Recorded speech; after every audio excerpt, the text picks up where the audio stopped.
CNC நண்பர்களுக்கு வணக்கம். இன்றைக்கி இந்த மிஷினில் பார்த்திங்கன்னா ஜாப் ஓடி முடிஞ்சதும் ஸ்பிண்டில் ஸ்டாப் ஆகிறதுக்கு ஒரு 10 செகண்டுக்கு மேலே லேட் ஆகுது.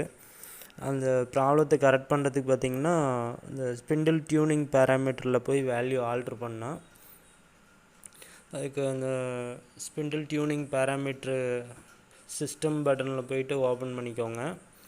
இதில் பார்த்திங்கன்னா எனக்கு முதல்ல பார்த்திங்கன்னா ப்ரோப் கெயின் 200 இருந்தது, இனிஷியல் கெயின் 50 இருந்தது, மோட்ரு வோல்டேஜ் 60 இருந்தது. இப்போ இது எல்லாமே வேல்யூ ஆல்ட்ரு பண்ணதுக்கப்புறம் ஸ்பிண்டில் ஒரு 2 செகண்ட் இல்லை 3 செகண்டுக்குள்ளே ஸ்டாப் ஆயிடுது. நீங்களும் ட்ரை பண்ணி பாருங்கள். அப்புறம் இந்த மிஷின் பார்த்திங்கன்னா பினாச்சோ மிஷினு. அந்த மிஷினில் இந்த வேல்யூ கொடுத்துருக்குது. ஆல்ட்ரு பண்ணதுக்கப்புறம் அது ஸ்பிண்டில் எனக்கு குயிக்காக ஸ்டாப் ஆகுது. Okay, thank you. அப்படியே நம்ம சேனலை சப்ஸ்கிரைப் பண்ணி விட்ருங்க.